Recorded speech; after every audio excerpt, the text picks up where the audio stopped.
Alright, what's up internet? So we're live from the shop here at Hardware Sugar and marami sa inyo hindi pa nakapunta dito sa shop mismo.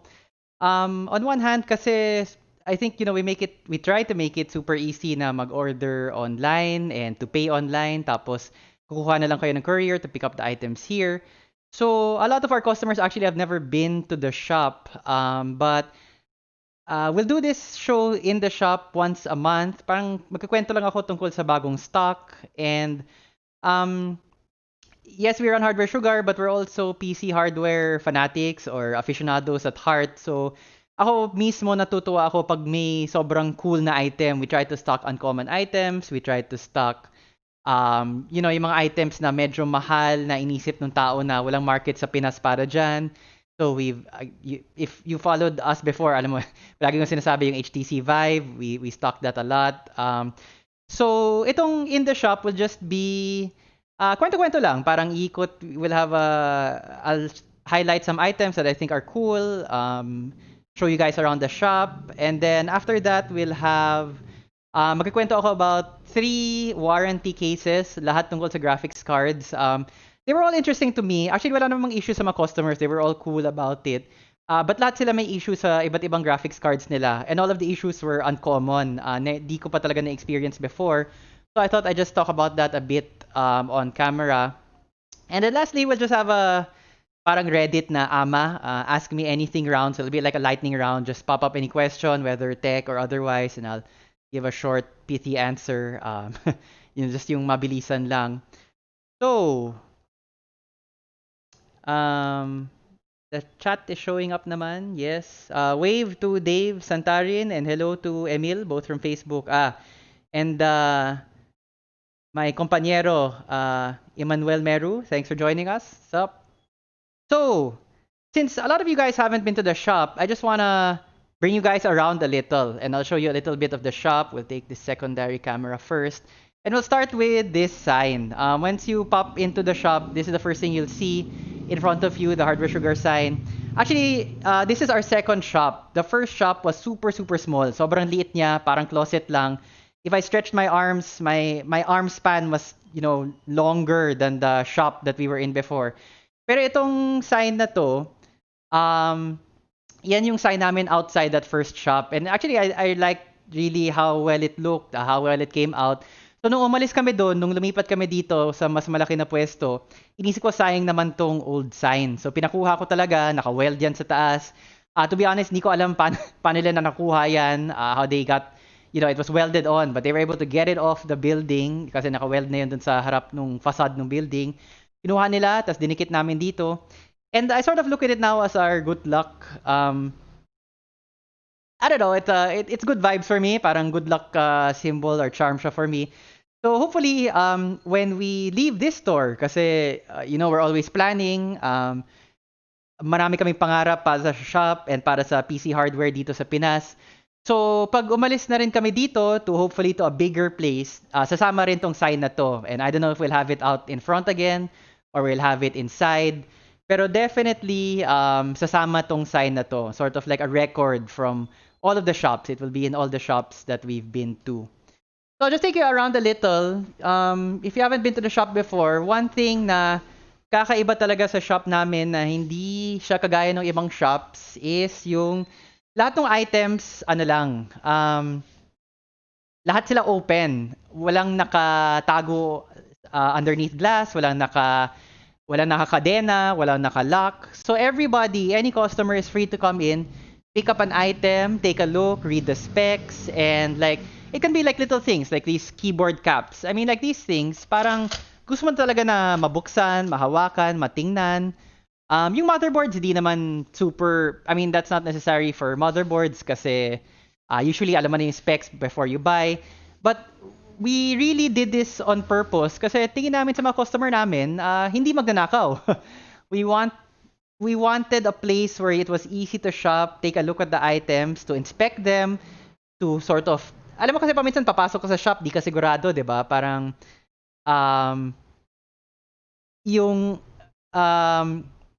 papasok ka sa shop, may specs ka in mind, pero hindi ka sigurado. Parang it's more welcoming, it's more inviting kapag mahawakan mo talaga yung item, matingnan mo, ma-inspect mo. So that's our philosophy here. We try to make it, hindi trato namin sa'yo yung customer na magnanakaw, you're not a waste of time. We try to make it easy to, you'll notice dito din na maluwag, or mas maluwag dati, ngayon medyo, medyo nakatambak na ng mga ibang case boxes, but mas maluwag siya kaysa sa ibang shops.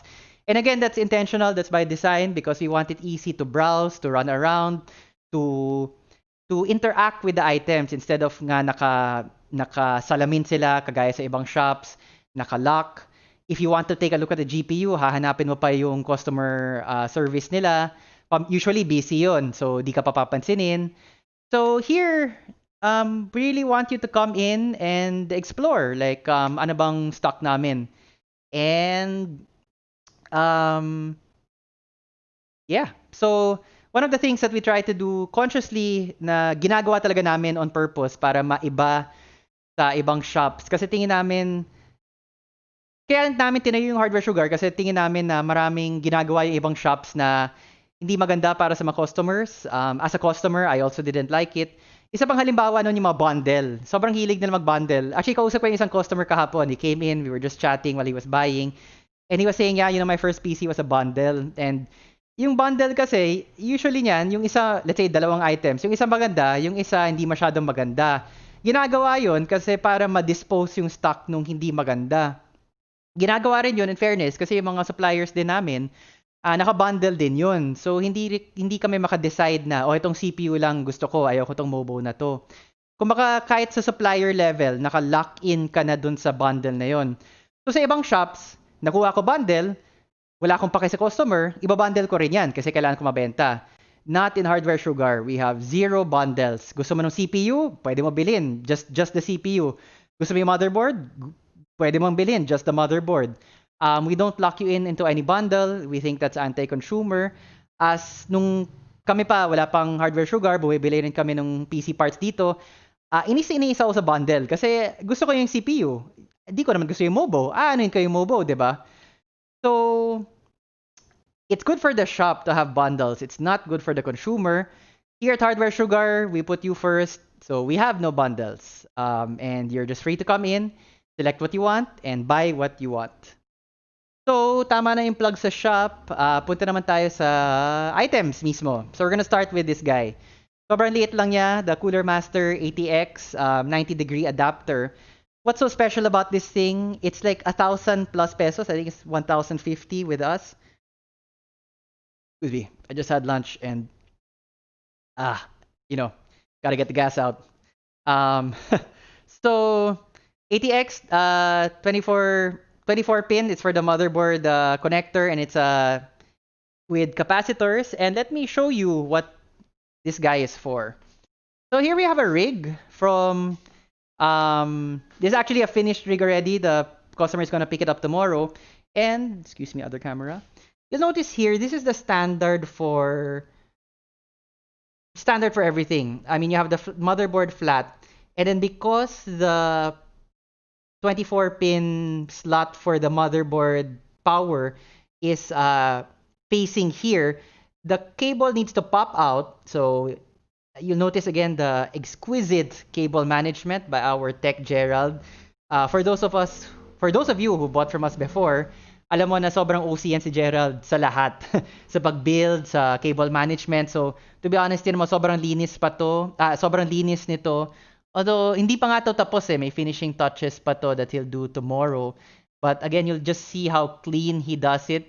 To be honest, he does it much better than me. I don't touch customers' PCs unless kailangan talaga. Kasi mas malinis talaga yung trabaho ni Gerald.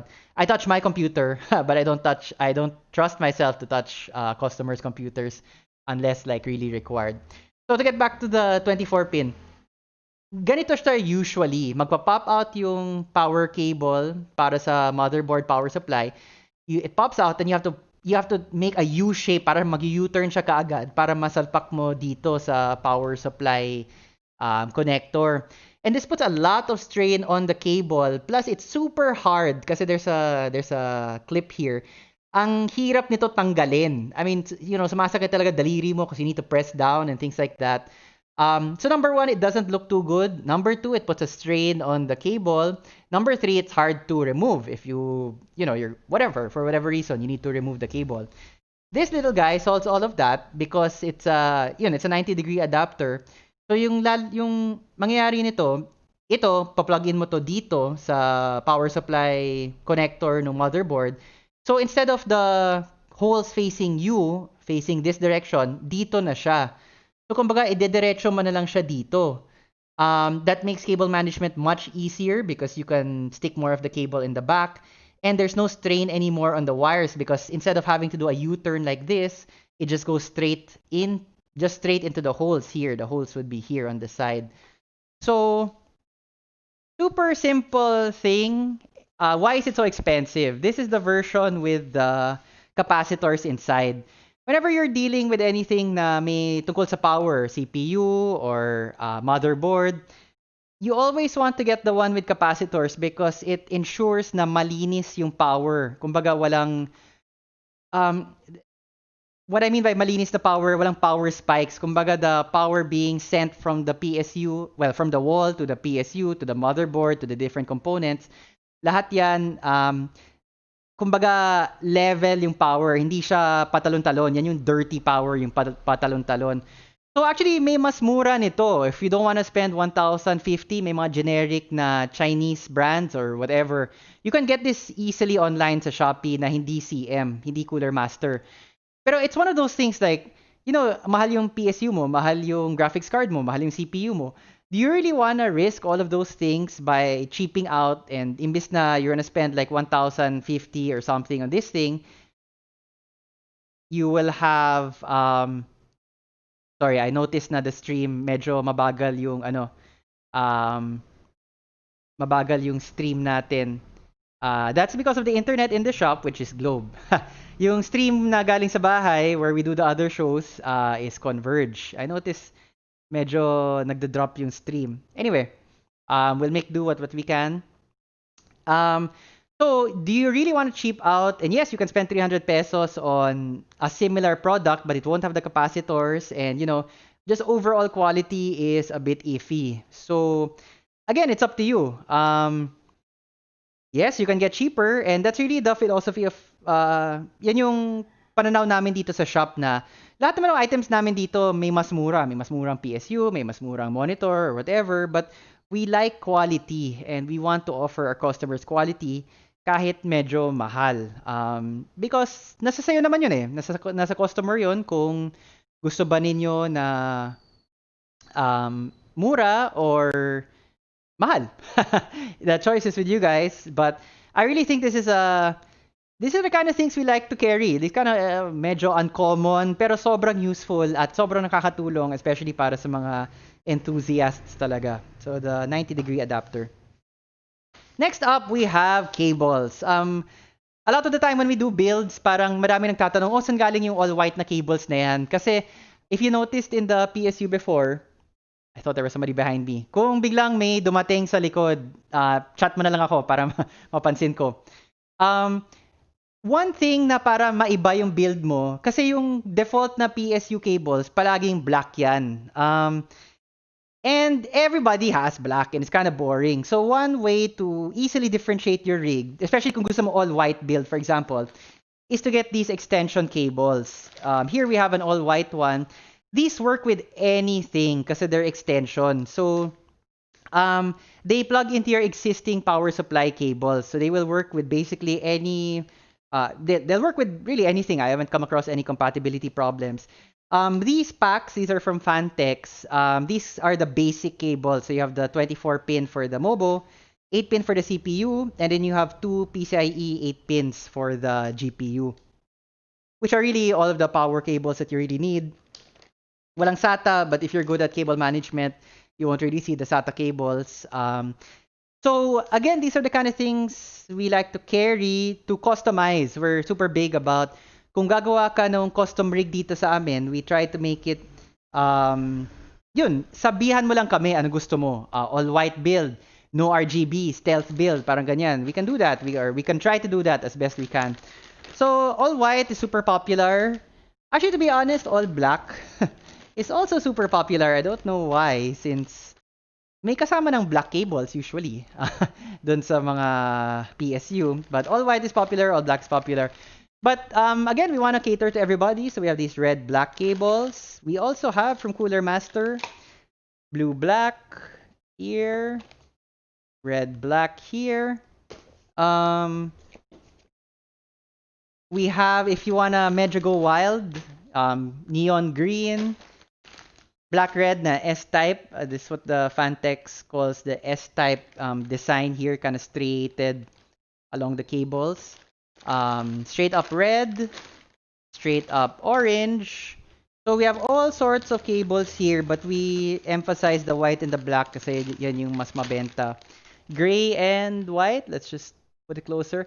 There's actually a nice subtle effect. Sa unang tingin kasi hindi mo ma-appreciate na, oh, all black siya or something. But it's not all black. There's a nice gray, white, and black kind of like imprinting here on the cables.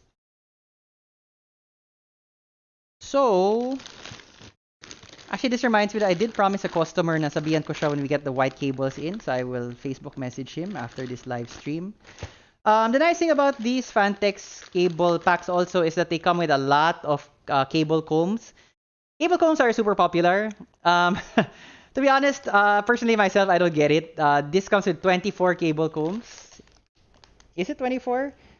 I think I counted before it's 24, although this seems to be less than 24. Maybe another... sorry. My bad. It's the Cooler Master kits that come with 24 cable combs. This one has around 8, I think. They just really... yung gamit ng cable combs, parang dinidikit mo lang para hindi sila magbabunch up. Makes everything neater. To be honest, hindi ko masyado magets yung appeal ng cable combs, but kapag may nagtatanong about cable combs, whenever somebody asks about cables, they always ask about the cable combs. So, I have to mention them now. Next product is familiar to a lot of you guys because we've carried it before, the Thermal Grizzly Cryonaut. Personally, I love Noctua. I think Noctua has excellent products and excellent value for money. And usually we stock the Noctua thermal paste, the NTH1. But, well, now we're out of stock of the NTH1.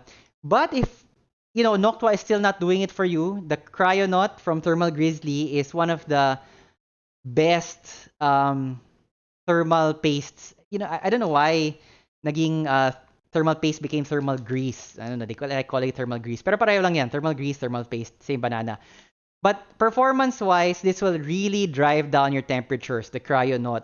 Siyempre, mas mahal siya kaysa sa NTH1. But yes, I can see Ian or Emmanuel from Facebook saying Cryonaut talaga. Yeah, he bought the Cryonaut from us before. Actually, Ian has the distinction of having bought all of our thermal paste. Nasubukan na niya yung Cooler Master Gel Pro, yung Noctua NTH1, and yung Cryonaut thermal paste. So, you can really believe him when he says na Cryonaut yung the best. And I've always wanted to use it for my own rig, but I've never gotten around to it kasi sayang. Although yung kapatid ko si Rafael, inarbor niya yung isang Cryonaut dito sa shop and gagamitin niya sa papa-repaste, or you know, he's gonna use this on his AIO for the CPU. He has a Corsair AIO. So we'll see how well the temperatures go down with this. But you can look online. The Cryonaut thermal grease, thermal paste is really high-end, really quality. Pero for me talaga Noctua pa din. But we don't have it now.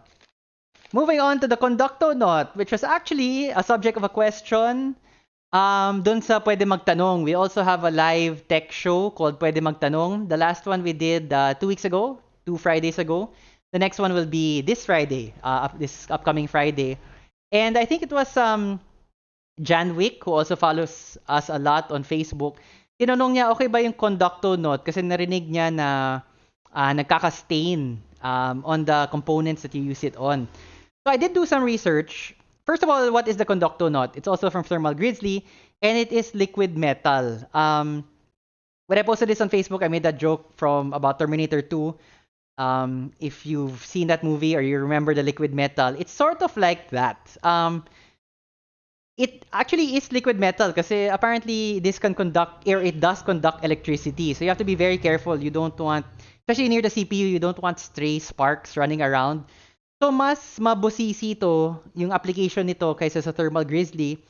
You really need to put just a very, very tiny fraction of it and then spread it around using um, the included, may applicator, I think there should be, a spreader or an applicator that comes with this. So just a very minuscule amount, and then you spread that really thinly on the CPU or on the GPU, because you don't want it spilling, because again it conducts electricity. So if it spills over into the pins or whatnot, God knows what's going to spark there or what's going to happen.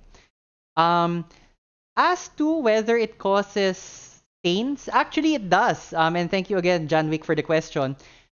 You're not supposed to use it on aluminum coolers. Bawal mong gamitin sa aluminum coolers kasi baka ma-damage yung cooler and baka ma-stain.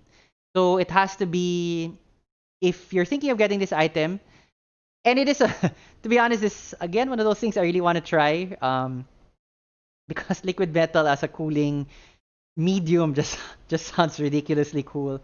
I've never tried it myself, but yun, if you're thinking of getting the Conducto Knot, make sure that your cooler is not aluminum, is not made out of aluminum, and do keep in mind na mas mabusisi siya kaysa sa yung normal na thermal paste. But if you're thinking of getting a rig from us, please do consider telling us to use the Conducto Knot para masubukan na rin namin. Because I'm super curious about it. And the last product from Thermal Grizzly we have is the Carbon Knot. Yeah, same thing for cooling, same as the Cryo Knot and the Conducto Knot. But the Carbon Knot is a thermal pad. And basically what the thermal pad does is, hindi mas maganda yung thermal properties niya. It's not colder than the Conducto Knot or the Cryo Knot. Pero yung maganda sa thermal pad, reusable siya at hindi siya nababawasan. The thing with thermal paste and even with liquid metal, you need to reapply over time. So, after 2 years, after 1 year, usual PC maintenance is yung usual na sinusuggest para sa PC maintenance, tanggalin mo yung CPU cooler, put new thermal paste or put the liquid metal, and then another year, ganun din. Do you need to do that? No. To be honest, yung sa akin sobrang tagal na since na nag-reapply ako ng thermal paste.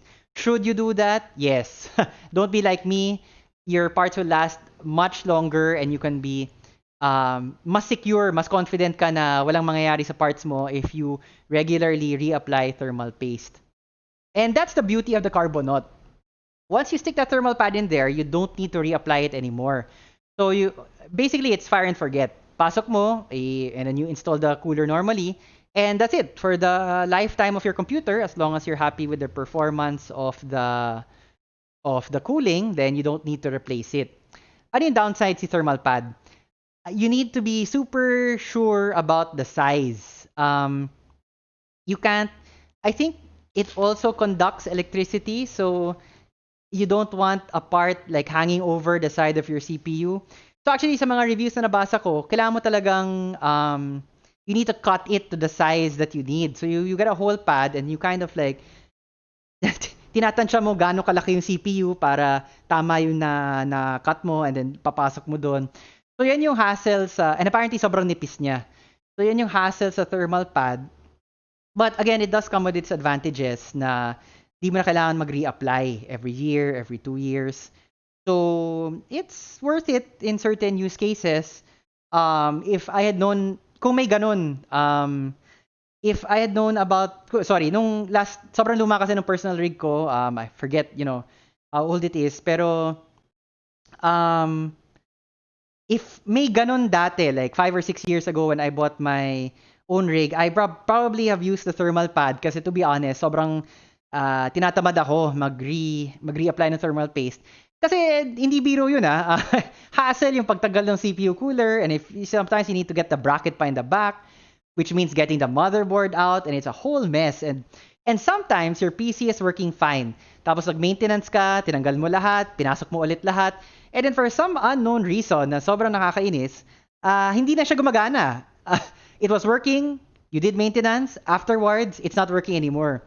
So ako takot ako dun, and so I really am very bad at doing regular maintenance. Although, believe nga ako dun sa mga, um, yung ibang users talaga, sobrang dedicated mag-maintenance. Talagang once a year or every 6 months, nag-reapply, 6 months, nag-reapply ng thermal paste and things like that. But I am not like that personally, and that's where the use case of the Carbonaut comes in. Okay, next item is the. I also posted about this. This is a 2 TB hard drive from Seagate, but it's actually the size of an SSD. It's 2.5 inches. When I ordered it from the supplier, I just saw Seagate 2 TB Barracuda. I'm like, okay, yes, kailangan ko yan para sa shop. Let's get it. Um, so I feel kind of stupid now kasi ang liit pala niya. um, and because of its size, medyo mas mahal nga siya konti compared to the regular 3.5 inch. Although, it has its uses. For example, kung you want to upgrade your laptop, this will fit in most laptops. If you want to put it in your... Well, for whatever reason, no, busan ka ng 3.5 inch na space na bay doon sa desktop mo, well, pwede na yung 2.5 inch dito. It's also good for consoles. We've had a bunch of people buy them for their PS4s. So,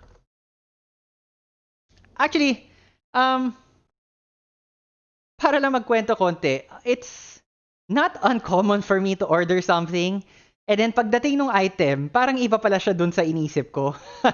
um, and you think, how can that be? I mean, medyo, what's up with that, right? I mean, it should be easy to order items. And I didn't realize this until I opened the shop and I had to do inventory and I needed to buy from the suppliers.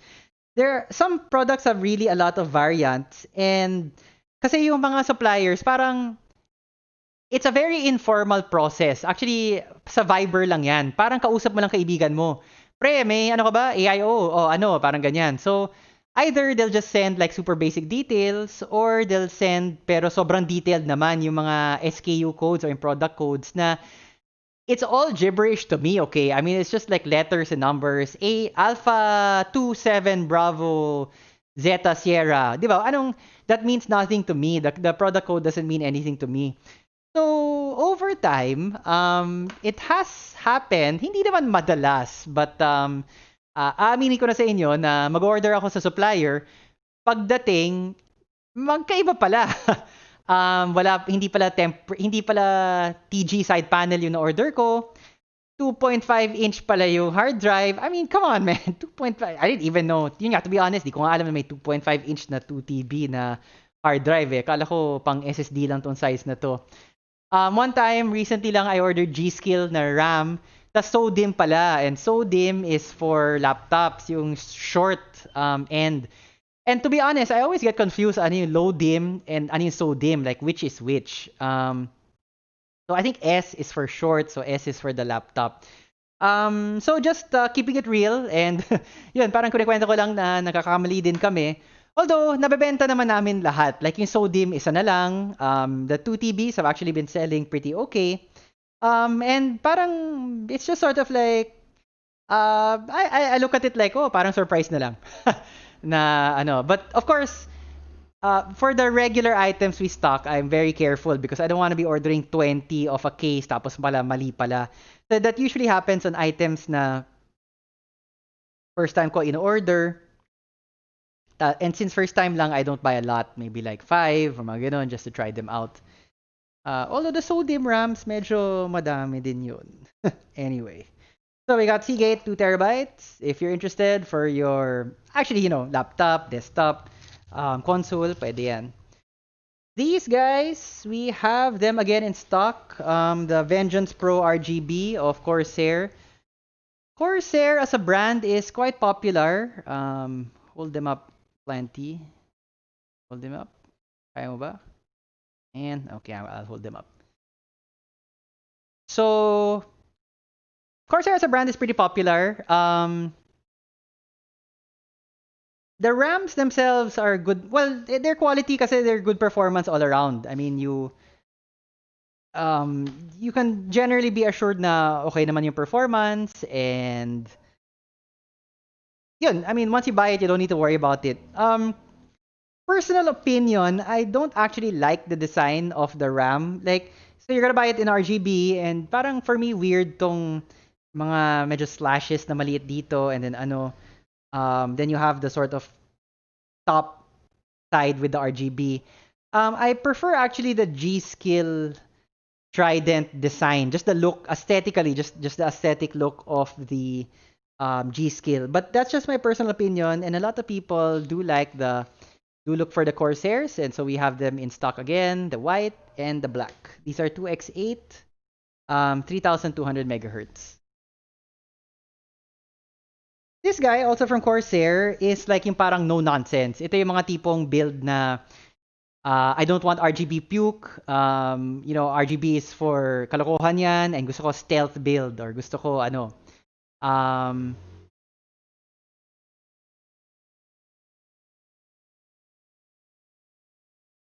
um,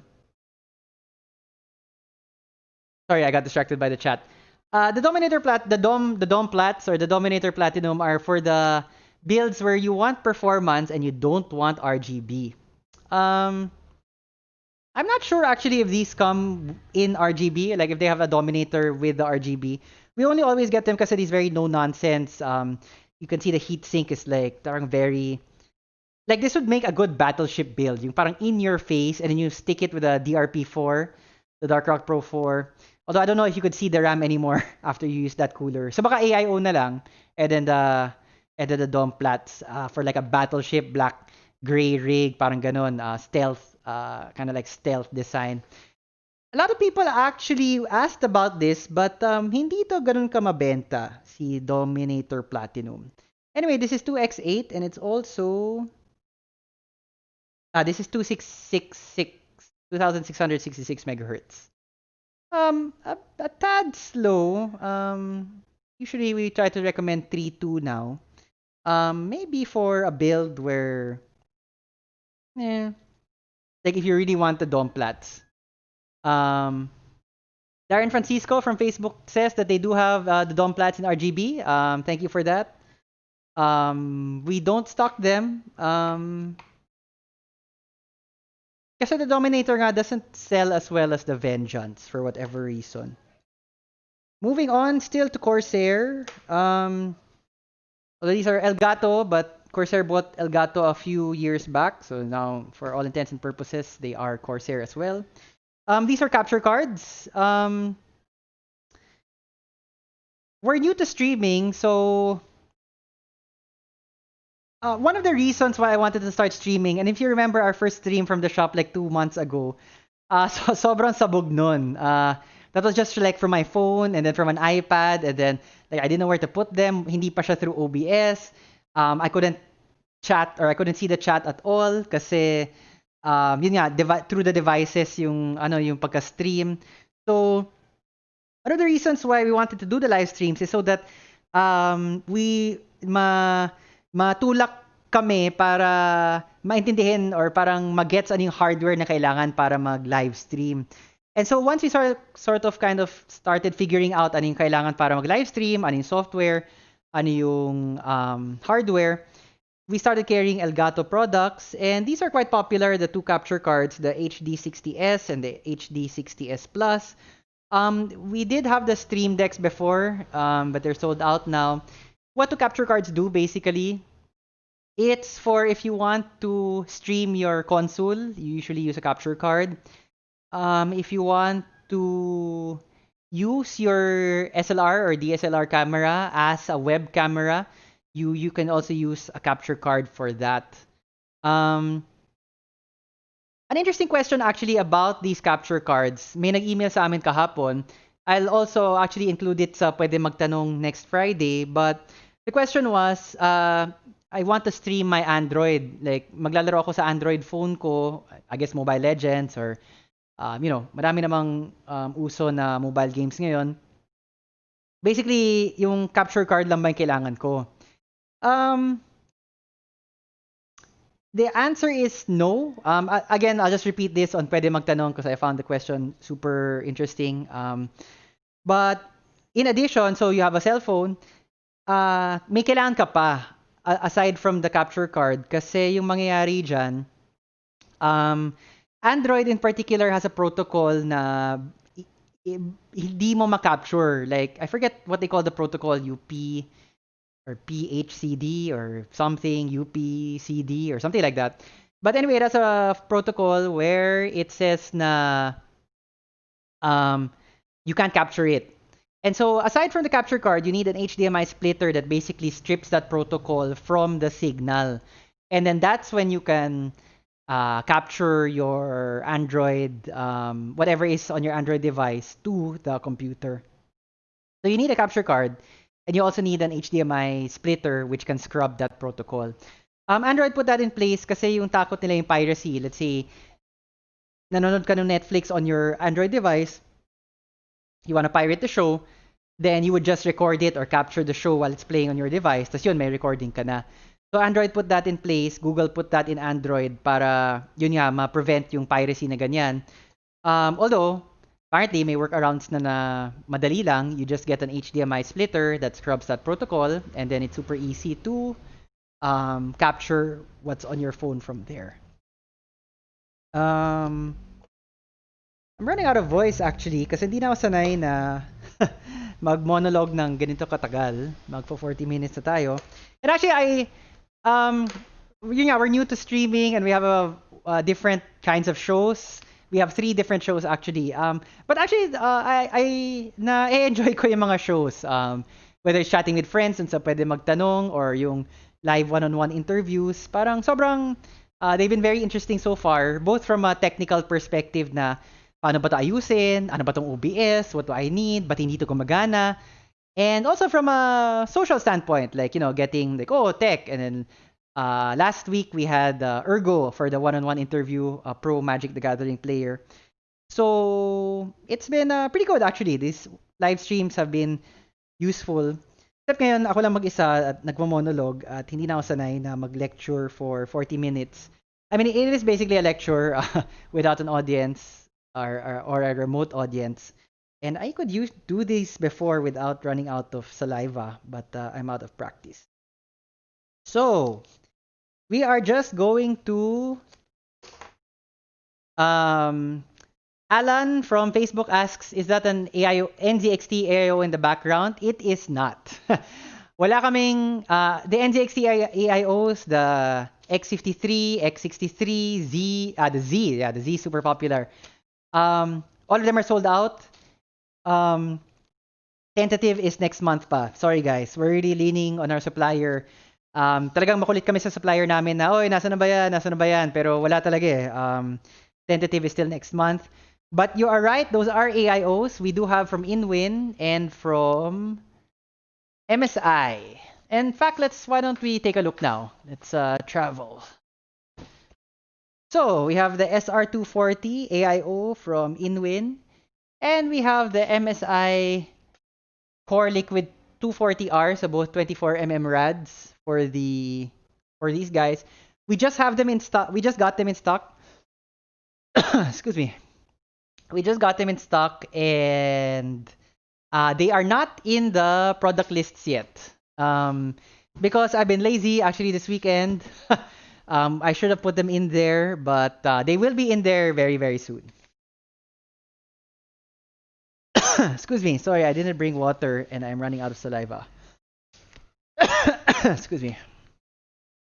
I did want to go through the cases we have, and we'll start with the Thermaltake AHT600. We have this in black and white. This is a very unique looking case. They wanted to go for the helicopter look. This is one of the newer cases by Thermaltake, and it is very heavy, pero it's really designed for people na they want a showcase piece. Yung talagang nandun sa taas ng desktop nila at makikita ng mga tao, and people will remark on it and say na, kakaiba yan ah. We did get requests for this, kaya special order to galing sa Taiwan. Like I told my supplier, yung mga sa TT supplier namin, basically anything TT has, we can get. We just need to tell the supplier.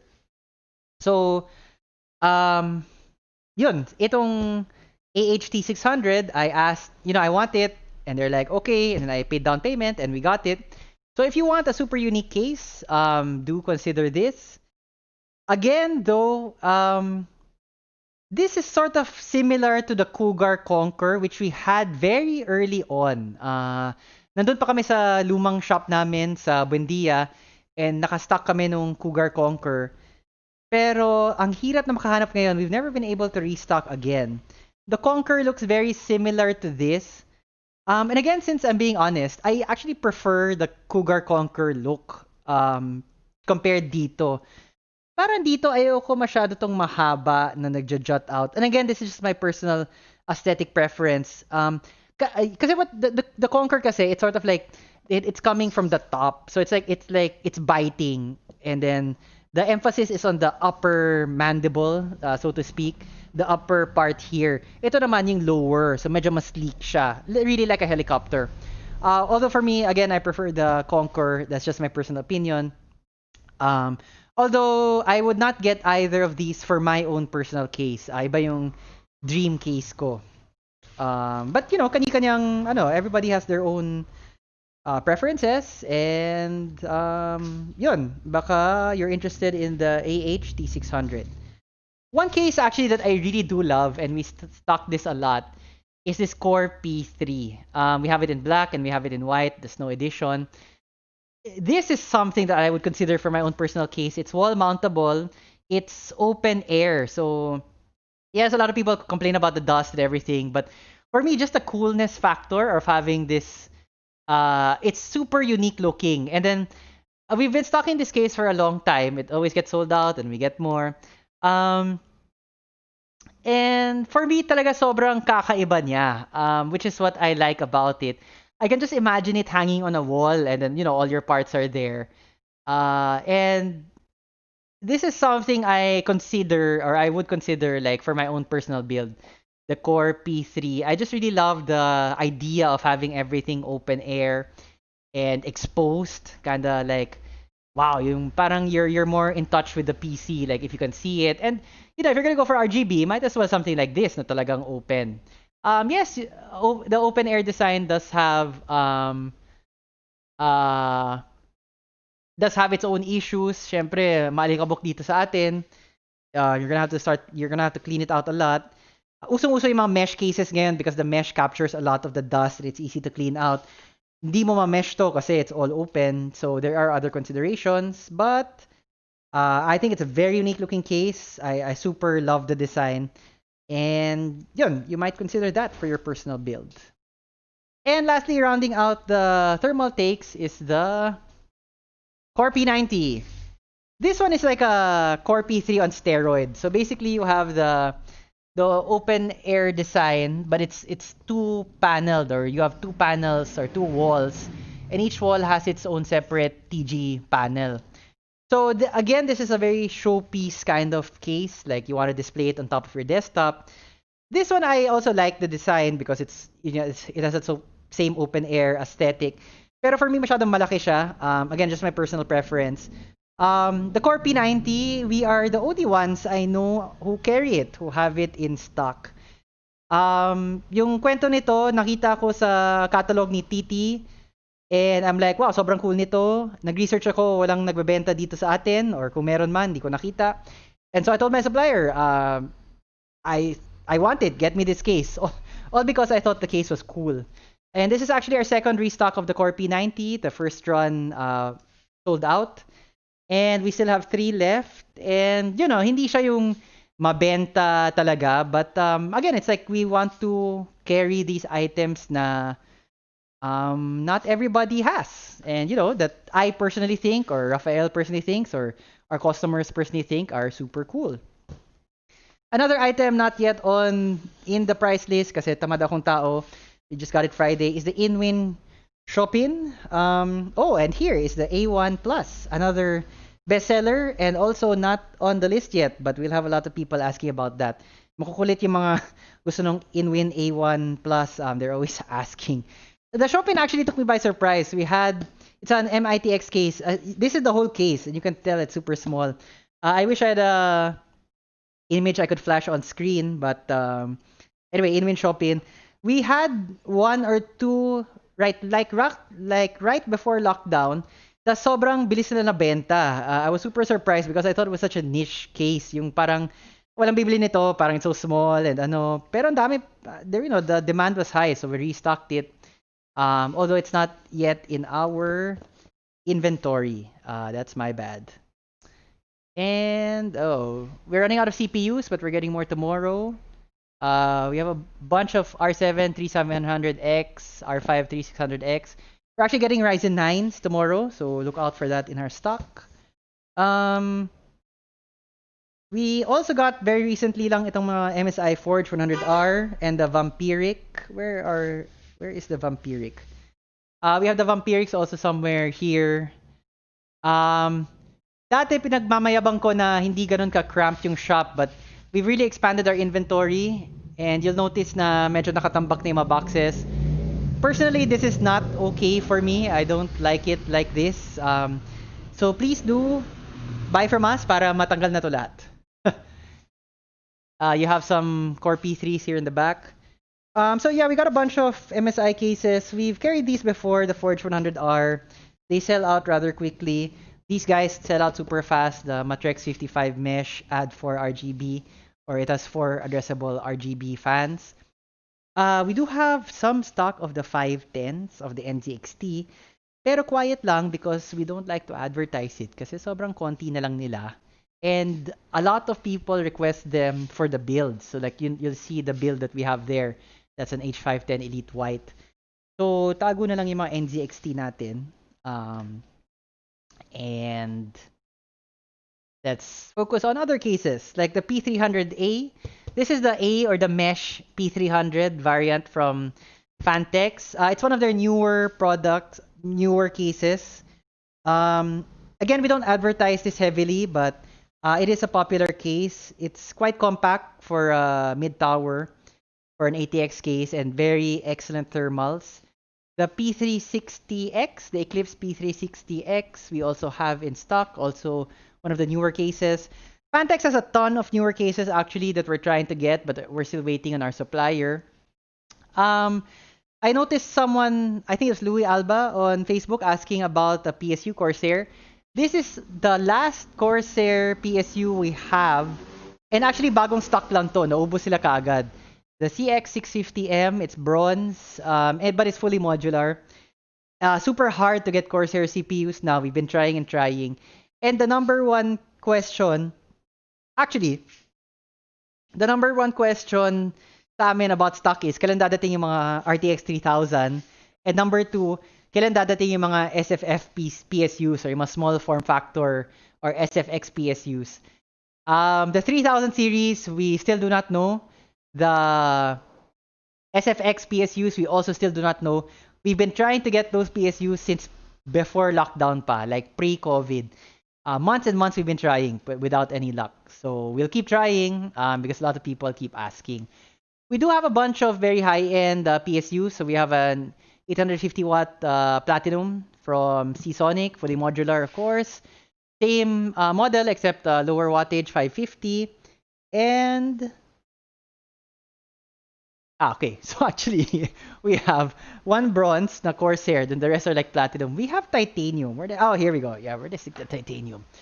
Here we have the 650 watts titanium prime from Seasonic. It's raining here. I hope the rain does not affect the quality of the internet. So we have bronze and platinum and titanium. Pero secret lang, we're actually getting gold. We're gonna get the Seasonic Focus Plus, which is our mainstay PSU. We're getting in 650 watts and 75 watts also tomorrow.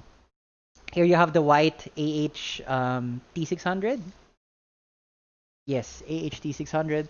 Also, we have a bunch of Corsair cases like the 220T, good airflow, may RGB na kasama, and the 275R airflow. I believe this also has RGB.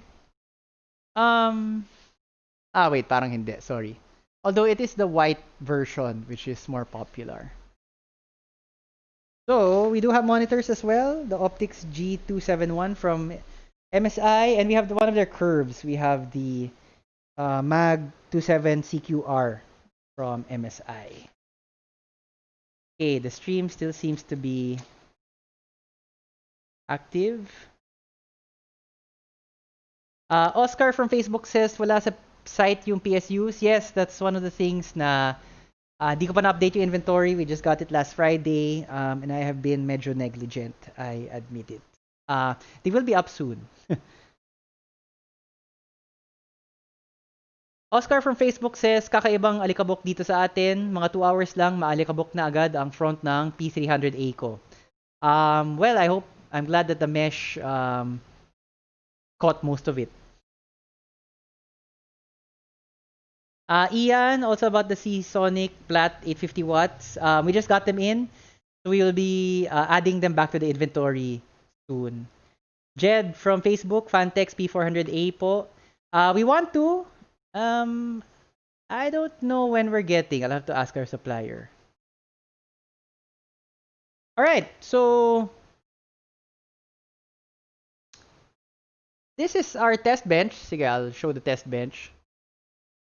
So whenever something's not working, we plug it in here, and just because we like RGB puke, we stuck in some tridents on it as well. Also just to test out RGB.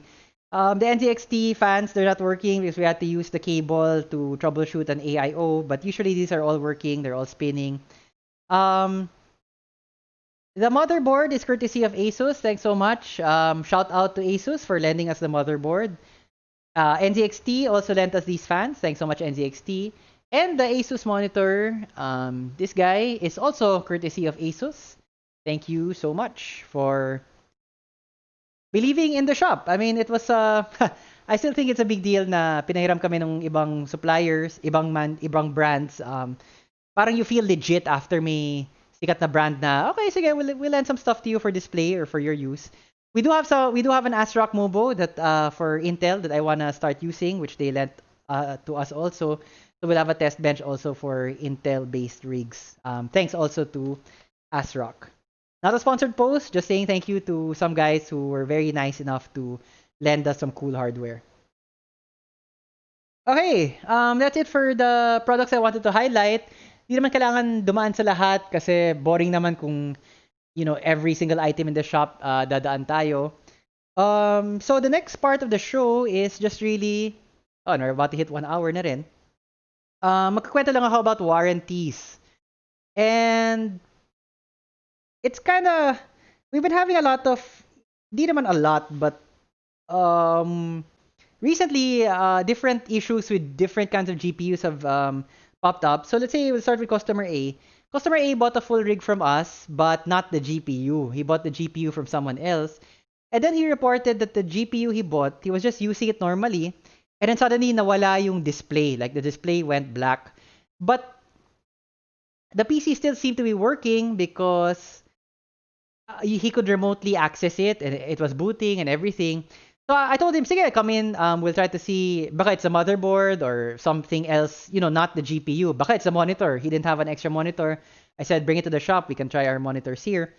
My personal bet actually was the monitor. But when we took out the graphics card and we stuck in another graphics card, everything worked well. So it wasn't the motherboard. It also wasn't the display, the monitor, kasi we tried the broken graphics card with a monitor in the shop. It also wouldn't display. But when we stuck in a new graphics card, gumana naman siya. So we isolated the problem just to the HDMI slot. And binanggit ko lang to kasi first time ko ma-encounter na kaya pala yun mangyari na sira lang yung HDMI slot. The card was still working because he was still able yun nga, to remotely access the computer, could still it's hard to tell the performance since he wasn't able to log on directly to the computer, but from all of the tests we were able to run, it seemed like the graphics card was running. Pero yun nga, ayaw lang niya mag-display out sa HDMI. So he bought a new graphics card from us para may magamit siya in the meantime, and then pina-RMA niya yung sira na graphics card dun kung saan niya nabili from another store. Just curious because it's the first time I ever encountered na sa graphics card, parang isa lang yung nag-fail, yung HDMI slot or yung HDMI port. Apparently, that can happen. Um, Next up is customer B. Customer B actually bought everything from us, a full rig, and then he upgraded. He had a 1080, then he upgraded to a 2080 Super. And for the longest time, everything was normal until one day he was just playing, and then suddenly parang again, same sort of problem. The screen went black. I can't recall if you could hear music from it, if you could still hear music from it, or parang nag-crash ata talaga siya eventually. At first, we thought it was a power supply issue because we only put a 550 watt gold, an RM550 from Corsair in the in the computer before. Kasi inisip namin na, well, 1080, 550, kaya naman. But we replaced the power supply and it wasn't that. He still got the same error. So we're trying to explore now. Actually, oh, okay lahat tong customer na to because they're very proactive. They're also kind of techy. So they try to troubleshoot on their own. Yung si customer A, nga, the first customer na kwento ko, parang sinubukan niya mag-remote connect dun sa PC, parang ganun. So, it's of course much easier if the customer is techy also kasi we can ask them to try to update drivers and things like that. Ito si customer B, yun nga, nagka-crash yung 2080 Super niya, Galax, WTF. The WTF Work the Frames is the Galax name. I don't know who came up with that, but anyway. So right now, we're still trying to see kung gumana yung fresh driver install. So wipe everything and pinasok niya yung fresh drivers. There also might have been an issue with MSI Afterburner which he was using with a Galax card. Although from my experience, MSI Afterburner really works with everything. So I'm not too sure kung yun yung problema. But that's still a work in progress. We'll see. I told the customer hopefully na we don't need to replace the card because to be honest, it's very hard to find 2080s now. May available pa na 2070, 2060, pero 2080, not so much. So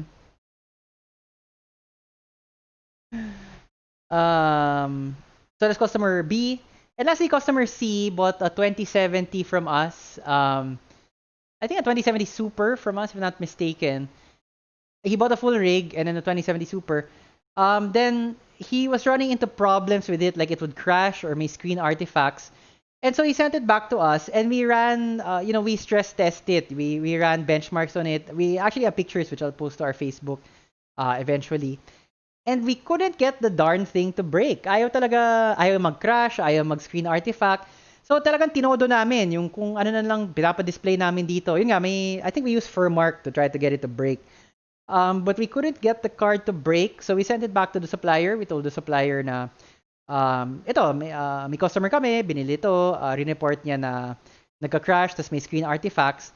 And the thing was, the supplier also tried to get the card to break. Ayaw talaga, like, hindi siya nagka-crash and hindi siya nag-screen artifact. So we had to tell the customer, sorry,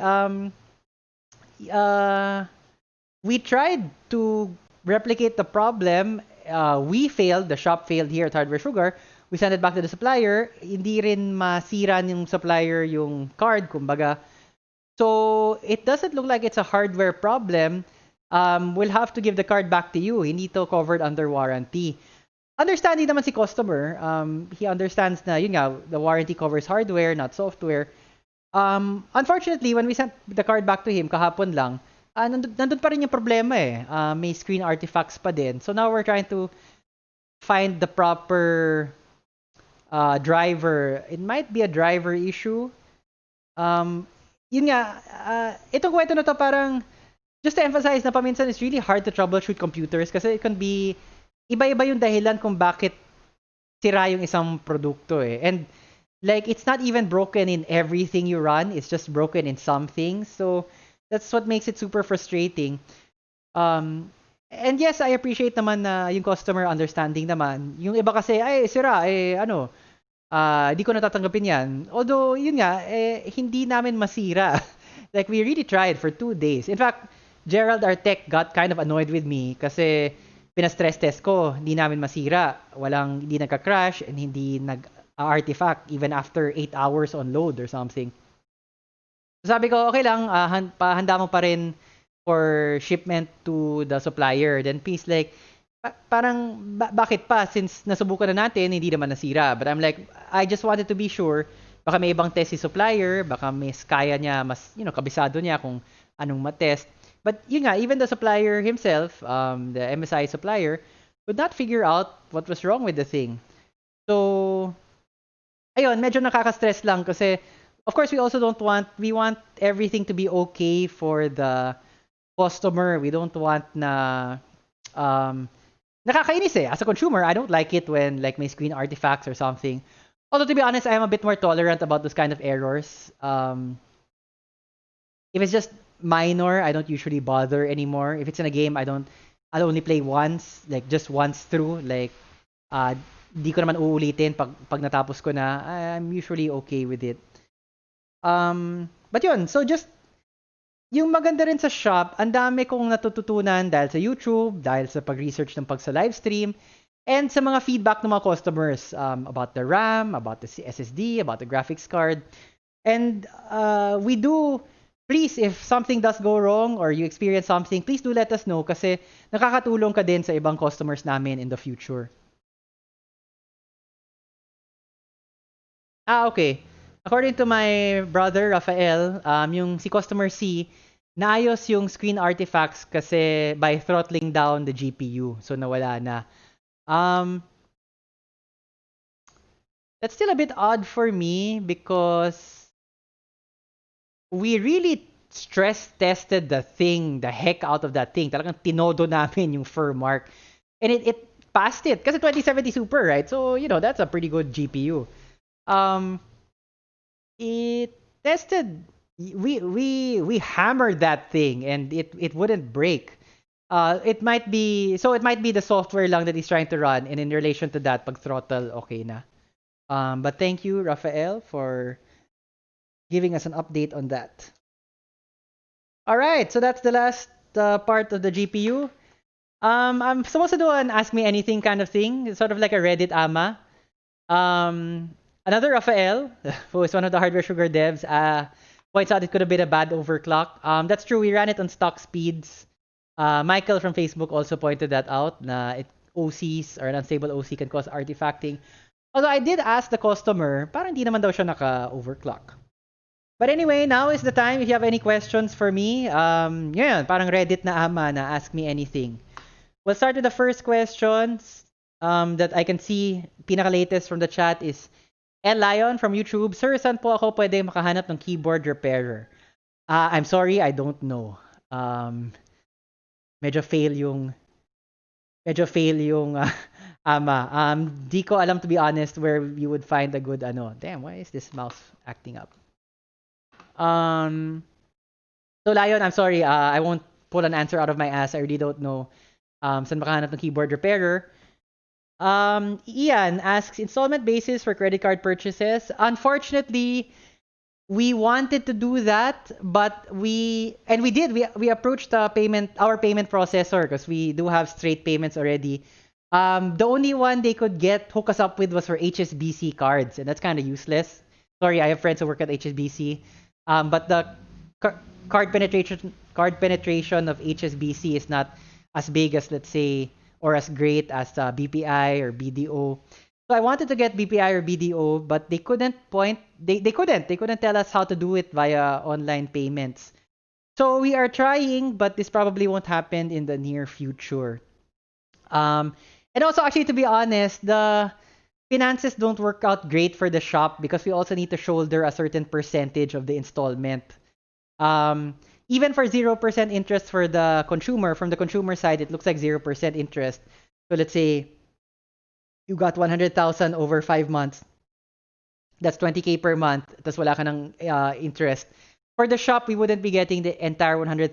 We would need to give the bank some cut or some percentage. So I'm not really in favor of it, but I am willing to try for BPI and BDO. It's just that we can't find the right payment processor for that. Alan asks about PayPal payments. Actually, I do not like PayPal kasi sobrang wala silang customer support. I don't know about in the Philippines. We actually considered PayPal before as a payment processor and I emailed them a simple inquiry, nobody got back to me. And takot ako sa mga companies na unang tanong pa lang, wala nang sumasagot sa'yo. So, and for PayPal, we can accept PayPal as a payment, but for credit cards, we already have a payment processor, so we can just use those. So, basically everything you can do with PayPal, you can already do with us now. We do have a PayPal, so you can use it just if you want to send to a PayPal address. But we also do have credit cards already directly by, charging it directly to our site, so we can do that as well. Next question from Carlo from Facebook. Need suggestions. 2080 Super ako. And he's asking about motherboards. I don't know paano naging tight budget si Carlo kung may 28 Super siya. If you're on tight budget, I guess a B550 with 3700X man lang. Wag na yung 3600X. But with the R7 3700X, that should be fine. Drake from Facebook asks, will 2080s work well with the 650 watt gold PSU? Casual gaming lang, probably. I'm actually one of those guys that thinks high. According to Restream, we received 100 messages. Thanks, guys, today. I'm actually not one of those guys that always recommend a super high end like 850 watt PSU because if you look at the builds nowadays, you don't actually need a very high end PSU. You look at all the tech shows from Gamers Nexus and Linus and the other guys. 550 watts, 650 watts, even for a high end PC can usually do it well. But to go back to the question of Drake, excuse me, from Facebook. 2080, I'd at least go with a 750 watt gold PSU, even just for casual gaming. Justin from YouTube, how seamless is it to replace an Intel CPU to a Ryzen? You need to replace the motherboard, number one, definitely. And that's about it. So if you just want the bare bones, like replacing, you just want to go Ryzen from an Intel, most likely, like your RAM will be DDR4, so that will carry over. The GPU will carry over. Storage will definitely carry over. Power supply, carry over. So it's not seamless. You'll need to get a new motherboard. So you need a new MOBO and you'll need a new CPU. I don't know how seamless you would consider that. It really depends. If it's an older system like DDR3 RAM, you might as well just replace everything. But maybe bought in the last 4 years or so, you probably just need a new motherboard. Next question, B from YouTube. Okay lang po ba i-pair na malakas na CPU sa mahinang GPU? R5 2600 plus GTX 750T, 750T.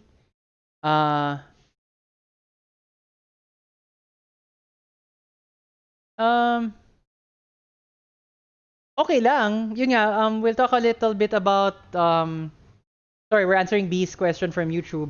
Kaya naman, like, you won't break anything. Kung mas mabilis yung CPU kaysa sa GPU, walang problema dyan. Hindi masisira yung CPU, hindi masisira yung GPU. Although there's a thing called bottlenecking where the problem is, parang kasi tandem racing yung CPU at GPU na yan eh. Kailangan they're always in step with each other.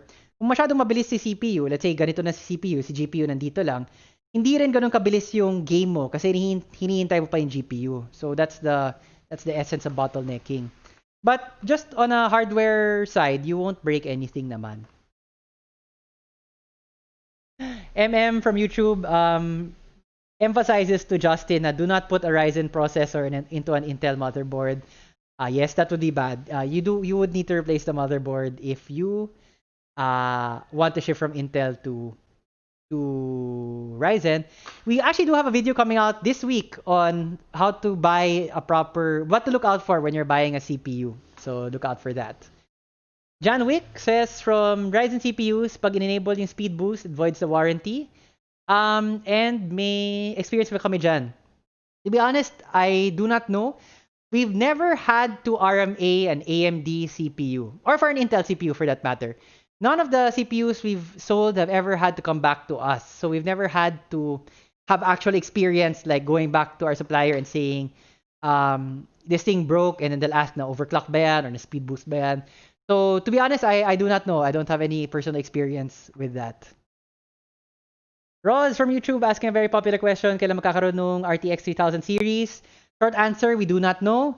Long answer, we're waiting on our suppliers. Kinulit ko na yung supplier ko just last Friday na, yo, I need 3000 series because everybody and their mother wants one.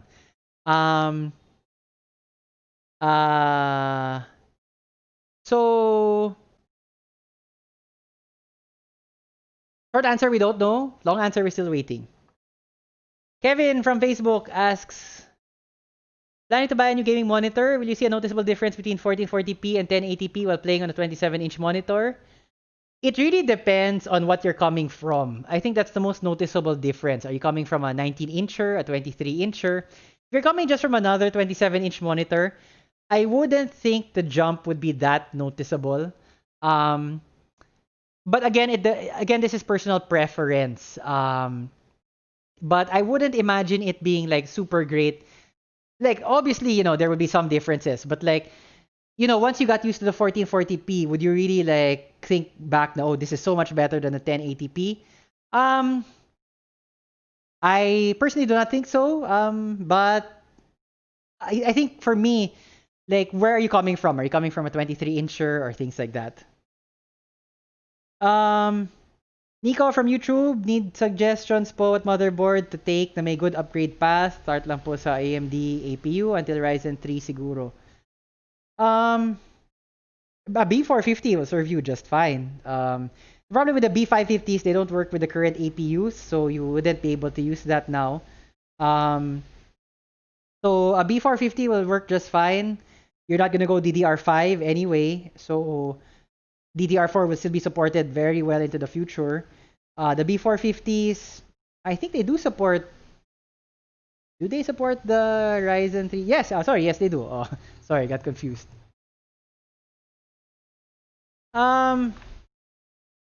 These are all tech questions, guys. Actually, I was thinking about like shop questions.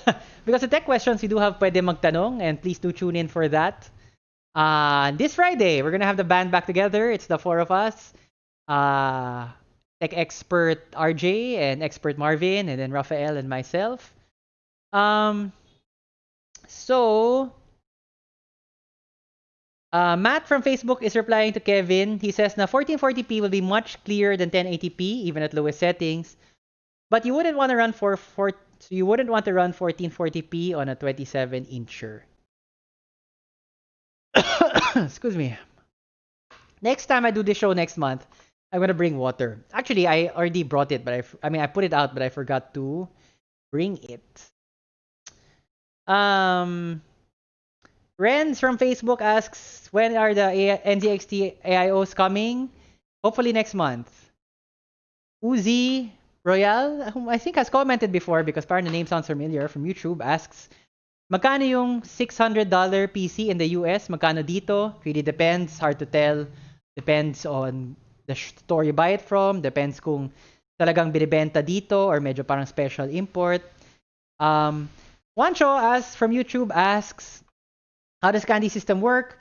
To be honest, it's not very clear now, and we're working on that as part of Project Pizza. But basically, for every item you buy from us, you get 200. Okay, let me start over. Let's say you buy this item, it's worth 1,000 pesos. For every 200 pesos spent with us, you get 1 candy point, and 1 candy point is basically like 1 peso discount. So if you bought this, you would get 1,000. It's 1,000 pesos. You get 5 candy points. And then on your next purchase, you get a 5 peso discount. You can redeem your 5 candy points for a 5 peso discount. Sorry, I looked at the test rig. Parang yung isang capacitor, parang bent na. But it's still working. Anyway. The candy point system is in place now, but you have to manually input your purchases, and then we will check on our back end and then approve them. It's a good system in concept, but we're still working it out in practice. It'll be much smoother in once Project Pizza has been implemented. And with the candy points, we'll make you kulit. Like, oh, may 100 candy points ka na. Baka gusto mo bumalik sa amin. We have new stock of CM 90-degree 24-pin adapter. But Planty here is not for sale. Planty stays with the shop. So We do. I think we're the only store actually with discount points like this now with customer value points. Candy points kasi hardware sugar, so para siyang candy. Again, the sugar part of the name. Um,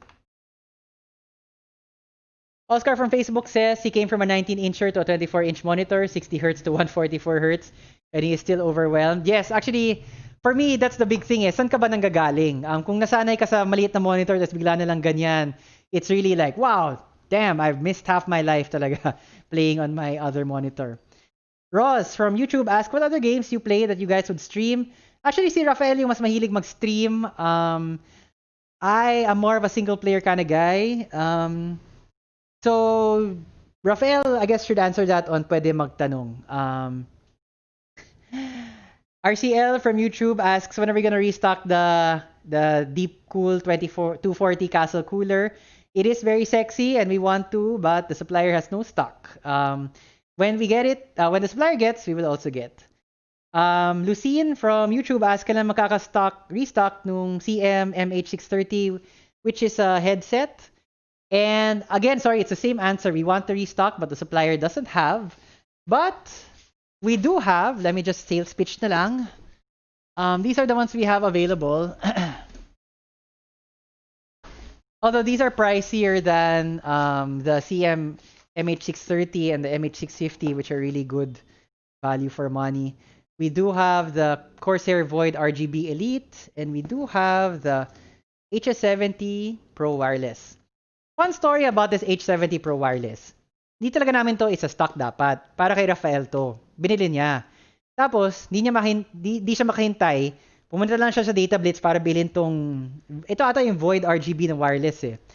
So, when this got to the shop, he didn't need it anymore. So, he's like, sell it. So, never pa to nagamit. It's just that we were never expecting to stock this. Nandito lang to kasi hindi makahintay si Rafael. And pumunta siya sa iba para bumili ng hardware. Although I'm not complaining because now I get to use the Void Wireless. Another fun story about this Void RGB Wireless. So we were selling this, but it's sold out now. And so malinaw na malinaw dun sa Lazada product description, Void RGB Wireless. And so of course today, or kahapon na sagot ko today, may nagtanong, Sir, RGB ba to? Question mark. Next question. Wireless ba to? Question mark. Available ba to? Question mark. And so if you've been following the Facebook for any length of time, you know that these are the kind of questions that really tumataas presyon ko dito, parang sumasakit ulo ko kasi nandun na lahat, guys. Let me emphasize. Nandun na lahat.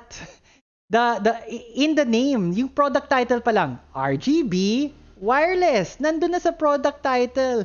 Tapos sa Lazada, nakalagay naman 0 stock. Hindi mo ma-order yan. Bakit? Why? Okay. So actually, a lot of customers, di naman a lot, but some people complain when I complain about customers on Facebook. Like I post screenshots like that when people ask us questions that I think are, to be honest, don't need to be raised because they're already answered in the available information. And so some people get snippy with me when I do that. Ako lang gumagawa nun. Si Rafael mas kalmado, mas chill si Rafael.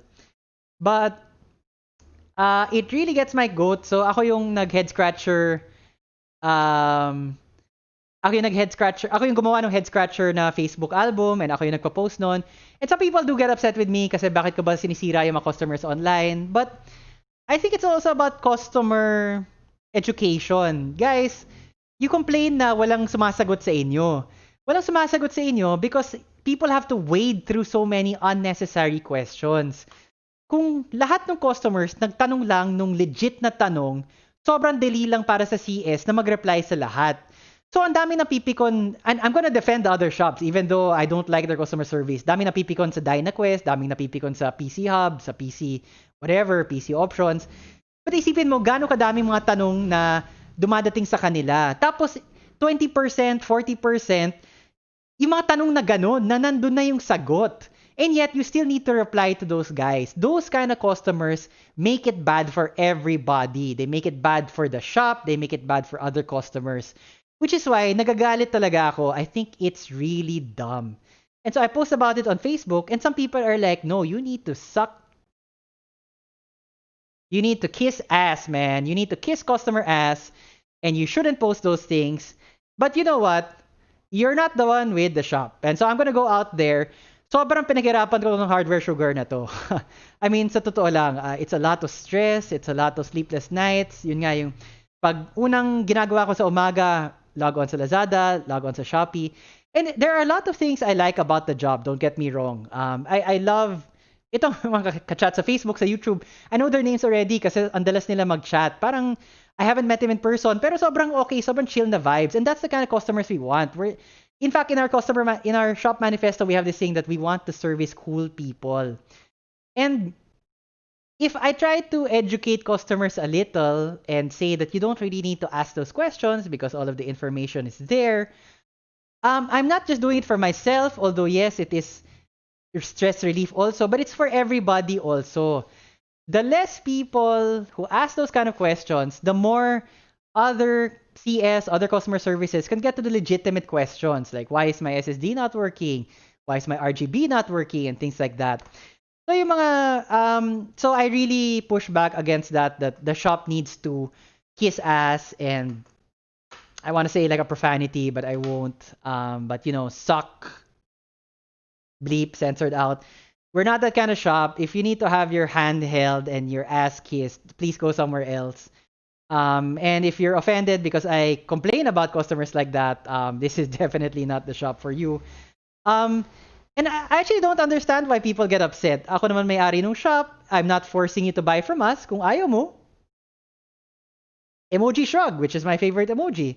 We really try na maganda yung customer service, and part of that is we need the time. Kasi konti lang yung staff namin. Konti staff namin, that's good for you kasi mas mababa yung mga presyo namin. We don't need to pay a lot of people. Yung katumbas nun, yung consequence nun, sa makatuwid, sobrang stressed kami. Because we're like 4 people in the shop doing everything. Answering all of these questions, doing the bills, having to restock, having to talk with the suppliers.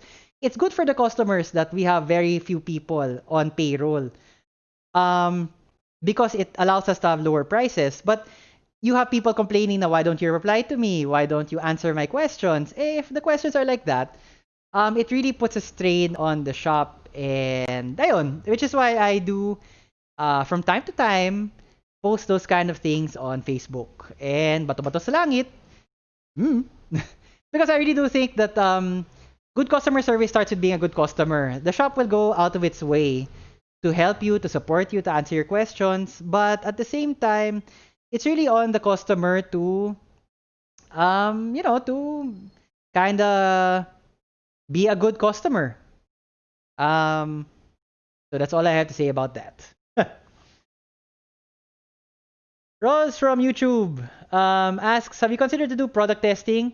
We have thought about it, to be honest, but it's really time intensive to do the benchmarks and things like that. And I'm barely hanging on because I do about like 95% of the content of the YouTube channel. And it's just me basically. So, and then in relation pa to the shop, I have to balance my time between YouTube and the shop. And YouTube is just really like a sideline. It's meant to market the shop. So, yes, we want to do that, but maybe in the future when we have more staff on hand. Actually, kinausap ko si RJ offline na, bro, we can do this. You make the videos and I'll post them under Hardware Sugar. So we're talking about topics. And I also extended the invitation to Marvin, our other resident tech expert. Like if you wanted to do videos, we can do that as well. So I think that's it.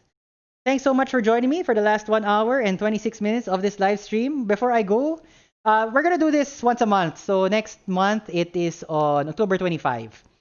And we have 3 shows. This is the shop where we're live from Hardware Sugar. Once a month, we have Pwede Magtanong, which is twice a month, where we have a panel of 4 tech experts where you can ask anything techie related and we will try to answer them as much as possible. But we won't BS you. And that's another thing I think that's important about Hardware Sugar customer service. We will never bullshit you. If we don't know, we will tell you. At may mga ibang customer na nagalit na sa akin na, ano klase kang shop, hindi mo alam ano yung binibenta mo. But I don't want to be that guy, man. I don't want to like say I know everything about everything we sell because that's literally impossible. So if we don't know, we will tell you. We'll try as much as possible to research it and to find you the correct answer. But if we don't know, we will say we do not know, and I don't think there's anything to be ashamed of about that. And ganun din yung pwede magtanong. We'll try as much as possible to answer, but if we don't know, we will say we don't know. Although, like yung tanong tungkol sa conducto note ni John Wick. Conducto note, where's the conducto note? Here. We did not know it, but I researched it and I answered it in this video. So we will try as much as possible to do that. And the last show we have is in the industry, where we talk to like a one-on-one interview with personalities from the industry. Excuse me. For those wondering, I don't have COVID. My throat is just dry. So in the industry is it's a one-on-one interview with different personalities. So we'll try to get a nice mix of gamers, pro gamers, business people. Actually, I'd be curious to interview even different shop owners. Like I'd love to interview techies. I love techies Facebook. For those of you who don't know, techies Monumento. If you think where what's the term the kids use now is salty. Kung tingin mo salty kami sa Facebook namin, like times 100 yung Facebook ni Techies Monumento. Matindi yun. So I would love to interview Techies Monumento. So I do plan to have a different mix of people. So we have gamers. We started out with Ergo last weekend, who's a professional Magic the Gathering gamer. Then we're gonna mix it up. We'll have gamers, we'll have people in the industry, different things like that. Kasi we have such, world-class talaga yung talent dito sa atin eh. So I'm, it's our small way of trying to promote that, trying to encourage people also to get into the industry, whether it's hardware or whether it's becoming a pro gamer or things like that. So those are our 3 shows, and ipa-plug ko na lang yung next schedule natin. This Tuesday, September 22 at 9 p.m., we have In the Industry with Gia D, who is a pro Hearthstone player. And to be honest, I was really, when I was doing research for her segment, kasi I do try to research on everybody we have on the show so that I can ask interesting questions. Sobrang galing nung rise ni Gia from playing just locally, and then pansin siya as a streamer. Sorry, she was asked to cast a local tournament, and from there it just snowballed, and then she got invited to a big tourney as a player, and she won that tourney. She got invited back to defend her title, and she defended her title again as well. She was our representative for Hearthstone to the Southeast Asian Games. So really like a very nice pro gamer story. So we'll have her at 9 p.m. this Tuesday. Please do tune in for that. Pwede Magtanong comes back this Friday, September 25. We'll have our usual expert panel. And so everybody na nagtanong nung dito, tech questions that I wasn't able to answer, please do. Sorry, I got distracted by the widgets OBS. Something was beeping. Please do tune in for that. And in the industry, next is October 4 with Mika Fabella, another very interesting personality. Mika was the general manager for the Philippine Overwatch team to the last year's BlizzCon. So she plays Overwatch very, very well compared to me. I do play some Overwatch, but not very well. She's also like a lightsaber trainer. She's a esports correspondent for TV5. So again, super interesting backstory. So she's on October 4. And then pwede magtanong on October 9 and 16. In the industry again, October 18. We haven't decided yet on who the guest will be.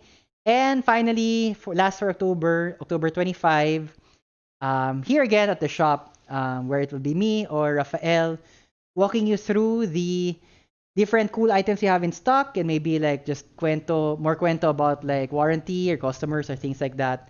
And that's it. Actually, I'm super kind of disappointed in the Internet of Globe because the live stream OBS tells me that the drop frames are at 33%. Although to be fair, there was a lot more camera movement in this show compared to the other shows we've done, so maybe that might have taxed it a little bit. I am nicely surprised by the setup because what we're using to stream is the test bench here at the shop, and it's an R5 2600 with a Gigabyte RX 480, and it super seems to be working just fine. So